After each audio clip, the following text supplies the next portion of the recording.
Okay, this is Tim Culling coming at you from Senior Leads Boost with another Tips Tuesday video. In today's tip, we're going to take a look at the Google Business Profile feature called Questions and Answers and how it can be a source of potential trouble for you and how you have to continually monitor it. So we'll talk about how it works and what the risks are. So here goes. So we're going to look at this query in Google. We're going to look for home care in Chicago, Illinois. And we'll scroll down to the local pack. And actually, this time, I'm going to click on more places, just to have a broader set of choices to consider. Okay, so let's see. Let's take a look at, let's look at the first one here that is not an ad. Okay, so notice that here there's a section that is labeled Questions and Answers. And there's a blue link there, which visually is a clue that I can click on it. Now, why can I click on it? Well, because I'm logged into Google right now with my account, my primary Google account, my Gmail account. And anybody who is logged into their Google account and who's using the Chrome browser can, in fact, take advantage of this feature. So I don't know these folks. I know nothing about them, but I could put in a question here, like, how much do you charge for your services? And then I could post it. And then another user can come along and who's a Google account user and answer that question. Now, notice that this means, or what I'm saying here, it does not mean that the owner of this business is the only one that can ask a question, nor is the owner of the business the only person that can answer a question. Google has chosen to take this approach, and for better or for worse, that's the way it is. So what if somebody came along and put in a question like this? Why would anyone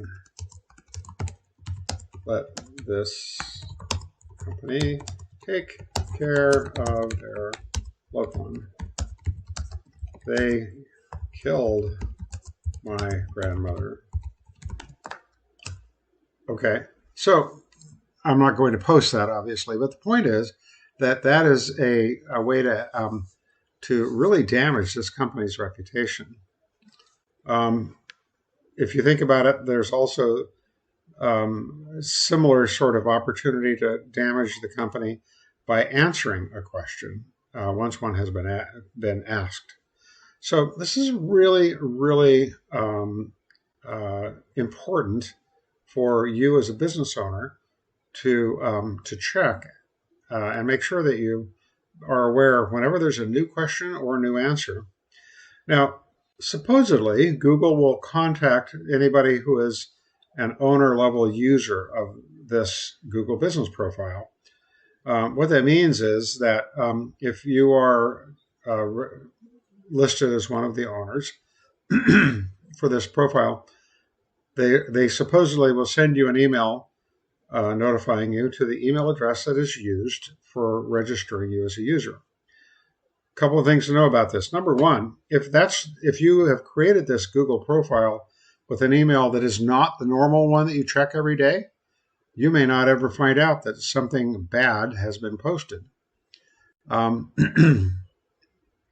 Similarly, it may be that if somebody answers a question in a damaging way, you might not be notified.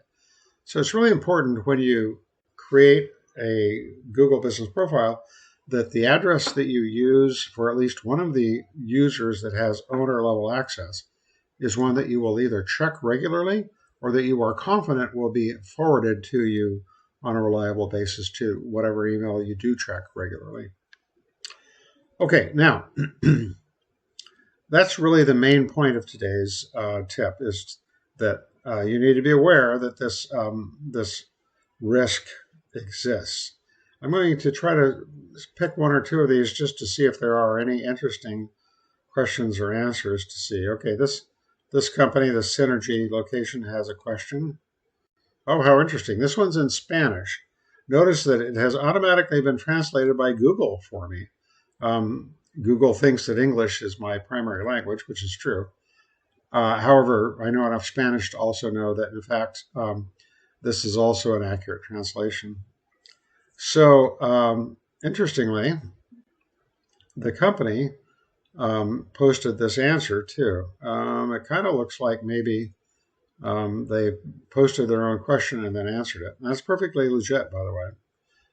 That's well within the terms of service for this feature in Google. Let's take a look at, see if we can find one or two more. Oh, I accidentally clicked on the website link there. Let's try this one. Yes, there's one here. Oh, I think I was on the same one. Here we go. Okay, now. How is your home health rated for Perforce? Okay, so this is actually kind of interesting because somebody asked this question and it was never answered. In some ways, that's almost as bad as somebody asking a malicious question. If you have unanswered questions, that may look to a browser, a potential customer, a searcher, as if you don't care, and it may signal to them that this is not a worthwhile thing for that, or worthwhile vendor for them to consider. So the point is, beware of this. Be mindful of this when you select the email accounts that you're going to use when you create or become a user for your Google Business Profile. And by all means, think about how to protect yourself in this regard, and also how to perhaps enhance your listing. There's no reason why you can't post questions and answers, which can be like a mini FAQ, which will actually help people. That's something we always do for our clients. All right, I hope this is helpful. I hope you enjoyed this, and look forward to seeing you again next week. If there's anything that we can help you with, please use the contact info at the end of this video to get in touch with us. We'll be very happy to help you with anything that we can. Thanks a lot. Have a good week.